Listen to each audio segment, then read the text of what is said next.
Continuing on the workout itself, we mentioned that time under tension is a major aspect to build muscle.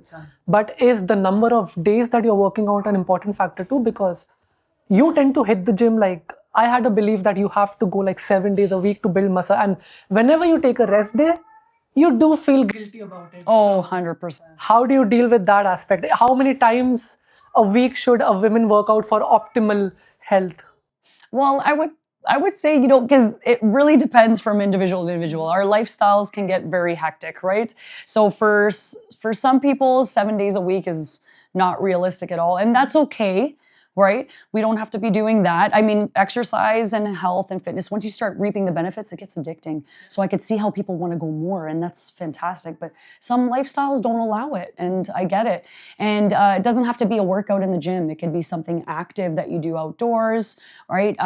It could be even cleaning the house, active recovery, cleaning the house. I'm going to vacuum the whole house today. Which is what I did today morning. Burns, yeah, oh, absolutely. But we want to be dedicating ourselves a few days a week, even if it's 2 days a week to start, then 3 days. I always recommend my clients to start with 2 to 3 days a week, okay? Even if they're starting with just 2 days, sometimes I do give them homework exercises to do at home, just for strengthening and bettering the posture. Because sometimes when the workouts are too spaced, like you were saying, you find like your stamina kind of goes down, and then also you could get really sore for a few days, and then your workouts are so spaced out that you can't adapt to the exercises enough. So that could be something that we need to work on. So starting with twice a week and then eventually increasing to 3 days a week is just fine. And then there's some people who want to do, like you said, 4, 5, 6, even 7 days a week. So we know requiring yourself with some days to stretch, recover, maybe do segmented workouts where you're doing more of a bodybuilding style. So it really depends on your goals and your lifestyle, yeah, but you can always make it work, right? If you can't work every single muscle group, like I can't work legs one day, chest, back, this way. If that's too much, then yeah, you can compound your exercises, right? Okay, what's compound? Compounded would be involving more muscle groups with one exercise. So instead of doing just a squat, which targets lower body, core too, we're gonna do a deadlift, right? Okay. So a deadlift is a compound exercise because it's going to use more muscle groups. It's almost like, it's almost full body if you think about it, right? From your feet to your head, top of your head, because you're using your lower body, your core, your upper body, your back, right? So anything that involves compound exercises. Kettlebell is another one that we recommend as a full body fast workout. So if you want to hit every muscle, right? And quickly and effectively, kettlebell is a really good workout. That for glutes once, they were burning. Oh, big time, right? Yeah, because there's a lot of hip and lower, yeah. Oh, yeah. I don't remember the name of the exercise, but you take a kettlebell, you swing it, and then you get it down while stabilizing your core. Kettlebell swing, yeah. Oh, yeah, kettlebell swing. But there's 2 types of swings. There's the Roman, which goes up to shoulder, and then there's a full swing, which they call the American swing. So there's different types, right? But yeah, such a fun, great workout. If done correctly, effectively, that's why you need a coach for sure. And yeah, I just love that workout. Like, love teaching kettlebells. Okay, yes. So compound exercises are a way to go and a good way to start if you don't want to focus on isometric. Yeah, isometrics, yeah. Definitely another good one though. Isometrics is involved in all those type of training as well. Holding the exercise, engaging, yes.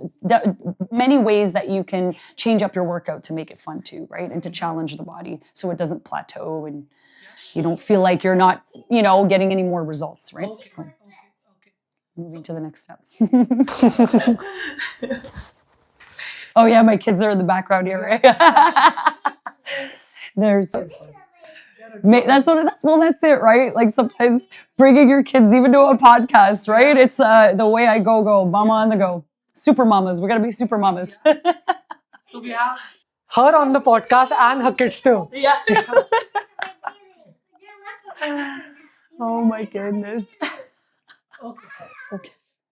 So if you were to design a weekly workout for somebody, just from an overall perspective, not into the details, like what kind of workout would it be? A weekly workout, if I were going to design one for one of my clients. Yes. Female, male, doesn't matter, just I can focus on the female. So if, again, right, they're dedicating, they have to pretty much sit down with me and tell me what their goals are. So if it's weight loss, great. If it's weight loss, also comes with feeling better, right? And also adjusting the lifestyle, building better habits. So then we go through their schedule, we dedicate a few hours a week to start.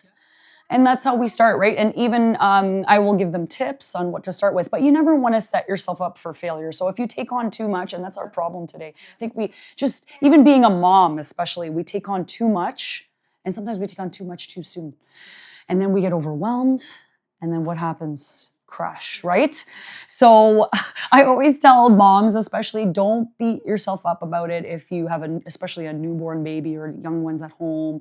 You're working today, you're taking care of the family, your kids. It's a lot. So dedicating an hour or two on your most down part of the day is where we want to start. And sometimes, energy levels can be up and down. So I always recommend my clients, especially females, fueling before and after a workout.